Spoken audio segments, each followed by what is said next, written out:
Hey everyone, welcome to the Work Time Fun Podcast. I'm your coworker L, and let's get started. Hey everyone, hope you all had a great weekend. I was kind of coughing my lungs out this whole weekend, so just barely recovering. Still got a little bit in, but anyways, yeah, let's get started. We got a lot to unpack here. We've got to cover Halo Episode 2. We're going to cover Morbius, The Bubble that was on Netflix, and lastly, Star Trek Strange New Worlds trailer. But before I get into those, I got to give a spoilers warning for everything that we're going to cover today. Well, I guess except for the Strange New Worlds trailer, since that's just a trailer and not the actual episode or movie. So again, spoilers warning for Halo Episode 2, Morbius, and The Bubble. All right, let's go. Halo Episode 2, Unbound.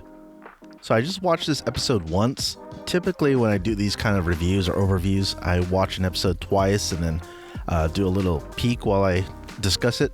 But I just didn't feel like I could waste any more time watching. I'm just barely holding on watching this series.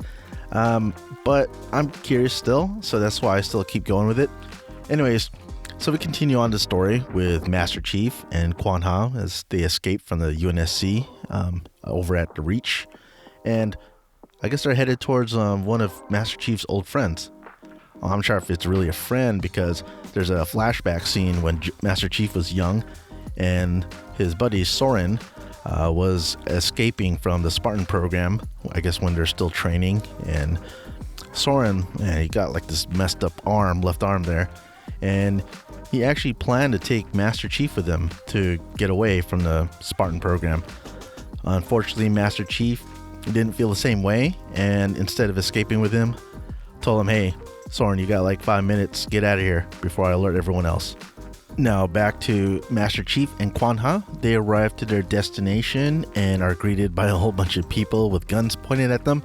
Of course, Master Chief just kind of brushes them all off, and even as they try to use his forklift to stop them, Master Chief just pushes that away and proceeds to go meet up with his old buddy, Soren. And it looks like there's some tension, but not really. I mean, just goes as normal. They do the whole catching up kind of deal. Then you see Soren has a family now, married with a kid. Kwan and the kid kind of go and have a little play date or whatever, as Master Chief and Soren go talk to some prisoners or some people that were affected by the Covenant in some way, or just plain out crazy. They're in these kind of cells to protect themselves from others or protect others from them. I don't know. Anyways, this is all related because Master Chief held on to that artifact and he's trying to ask his buddy Soren if he knew anyone that might know about this Covenant artifact. And they come across this one guy who was actually taken by the Covenant and came back. So he's a little bit off and crazy and almost strikes Master Chief there with, or not really Master Chief, but he goes for the artifact. So Master Chief braces himself expecting that kind of EMP thing that happened last episode, but nothing happens. And so I guess that bum guy tries to take it and toss it or destroy it. Then Master Chief stops him. But as soon as he touches the artifact, then boom, that whole EMP, electric shockwave, whatever happens again. All the people in the cells go crazy. That one guy, that bum that they were talking to, gets all even crazier and tells Master Chief, I know what you are. And then Master Chief pulls him, what am I? I'm like, don't you know, dude? You're a Spartan. You're Master Chief. But anyways, so there's this explainer about the weapon that this thing will find, and they don't know what to do about it. So ultimately, Master Chief thinks he has to go back to UNSC, back to Dr. Halsey. But before doing that, he leaves Kwan with Soren and says, hey, keep her safe, whatever. And then he goes on his merry way back to the UNSC. All right, that's the gist of it. I mean, there's a little bit more, but that's mostly what this episode was about. And this makes me glad that I'm not really that much into the game lore, so I don't have these kinds of expectations that a lot of other people do. I know that in some forums or Twitter things I've seen that people are bashing on it because, hey, this doesn't follow the storyline or the lore of the game. And I'm like, yeah, it doesn't. It's something else. So I can appreciate for what it is. if I found it that enjoyable. But I mean, I'm kind of struggling. I'm hoping each new episode brings something new or something better that will, keep me watching. Otherwise, I may just have to switch to something else. Who knows? We'll see. All right, moving on. We've got to talk about Morbius. Yes, Morbius, that came out last week. And actually, I saw this on Thursday, but like I said, I was kind of out coughing my lungs out. So I didn't get to talk about it on Friday or any other time that I record this podcast. So I'm talking about it now. And you've probably all seen the reviews. Probably see that this is quite the movie, and not in a good way.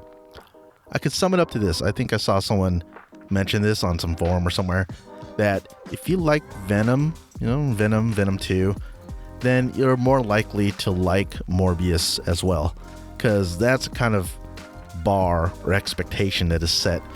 So this is no Spider-Man movie. This is more along the lines of Venom level quality movie. So if you catch my drift, yeah. Actually, when paying back my buddy for this ticket, I put a little message there. Yeah, this is for the More BS movie. Get it? More BS. Coming from Sony. Yeah, my comment says, man, they need to stop making movies. I mean, Sony just needs to give it back to Marvel. Hey, you go ahead, you make the story, you make the movie. Let us just profit because we own the film rights or movie rights or whatever. Do the same treatment that they have with Spider-Man right now. And just let Marvel do the movies, damn it. Also, this makes me feel a little bit bad for Jared Leto. He just seems to not be able to catch a break. He got really, oh man, his poor act or whatever he was given for doing Joker in the Justice League. And then now this. I mean, oh man, he just can't catch a break. You can also tell that Morbius was a highly edited movie, almost to the point that you say this is a Justice League theatrical cut, like chop up of a movie. It just went from scene to scene. Things didn't flow very well.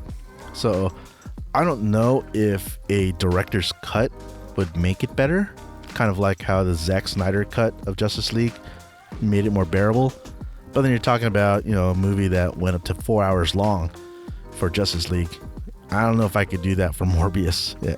There's just no way, man. Mind you, this is a 1 hour, 40 minute something movie. Honestly, in my eyes, or the way I felt, it went by fairly quick. I mean, considering that all these other movies we've been watching, like The Batman and No Way Home, were all like in a 3 hour range. So this was pretty quick for me. And I'm kind of glad, because I don't know how much longer I could stand it. Also, the two mid-credit scenes. Yes, mid-credit scenes. They're like almost right after the credits roll. So don't even bother staying till the end, unless if you want to. There's nothing at the end. Oh man, I just realized I said spoilers, but I didn't really say anything spoilery for this movie. Then again, I don't really care about talking about it. Just kind of just sharing my gripe with it with you all. So hope you all bear with me with that. But if you do want to break down, it goes like this. So Morbius, Dr. Michael Morbius is a guy that's really sickly. He has this disease. He tries to find a cure because he's a real genius. He ends up becoming a vampire, but supposedly not like Dracula, just a regular vampire who could walk in daylight. So he's a daywalker like Blade, but not a vampire like Dracula. But he still needs blood.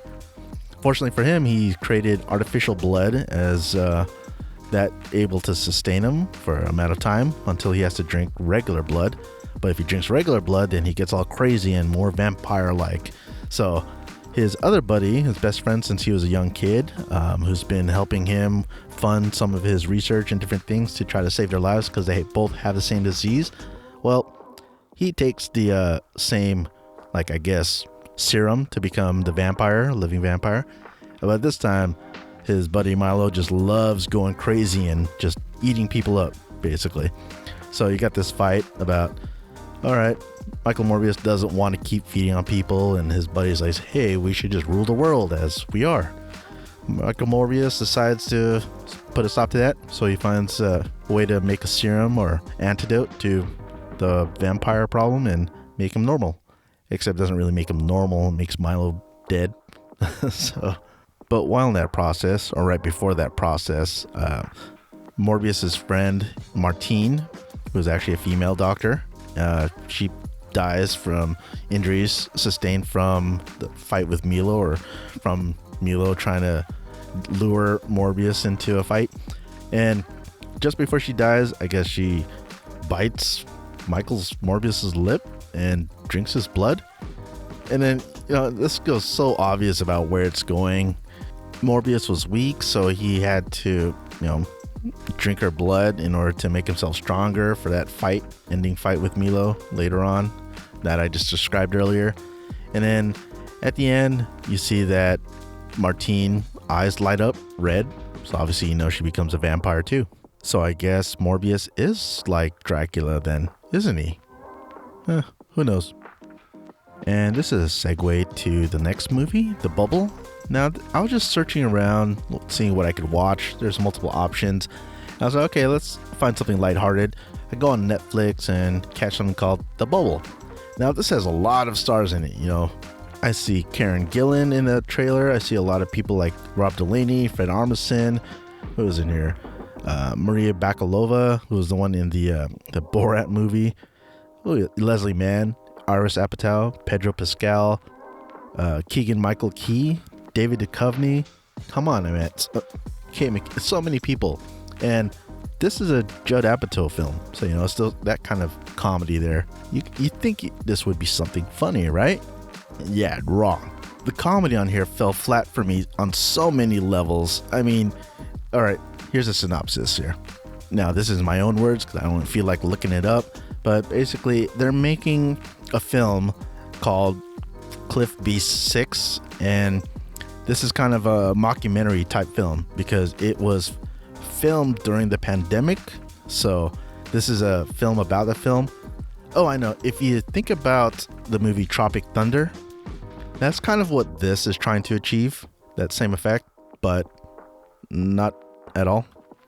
So this movie is them trying to film Cliff B6 during a quarantine and all the things that can go wrong during that, just to heighten levels and exaggerated levels, more like it, which just is just plain stupid. Doesn't really catch anything funny here. By the end of this movie, you just see that it becomes a documentary about filming the movie from the guy that was doing all the behind the scenes footage. And so, yeah, it just becomes The Bubble, because the bubble is where everyone was kept in quarantine to do this film. Anyway, do not recommend from me. Skip, delete it, dislike it if you can without even watching it. But if you do, make sure you drink a lot or whatever, and that's how you'll enjoy it. All right, and now something to a little bit better, or something that seems a little bit better. We've got a Star Trek Strange New Worlds trailer that just released today. This is also going to be on Paramount Plus streaming network, and the show is going to be on May 5th. So what I liked about this trailer, it shows it's got humor, it's got that adventure, boldly go, no one's been before. Got some witty dialogue from Captain Pike, who is portrayed by Anson Mount. Might remember him from The Inhumans. He was the quiet guy. Actually, he was also in the other Star Trek show on Paramount Plus, the Star Trek Discovery. I haven't really watched it, so I have no comments on that one. But yeah, this one looks interesting. It's got that original Star Trek, for William Shatner times vibes. And he's using the USS Enterprise, so this is right before Captain Kirk's time. So, we'll see. All right, that is it from me. I squeezed in all those little reviews or overviews in just about the same amount of time I normally do my podcast episodes. So, yeah, I hope you enjoyed this podcast episode. I hope you enjoyed listening to me. So until next time, have a fantastic day.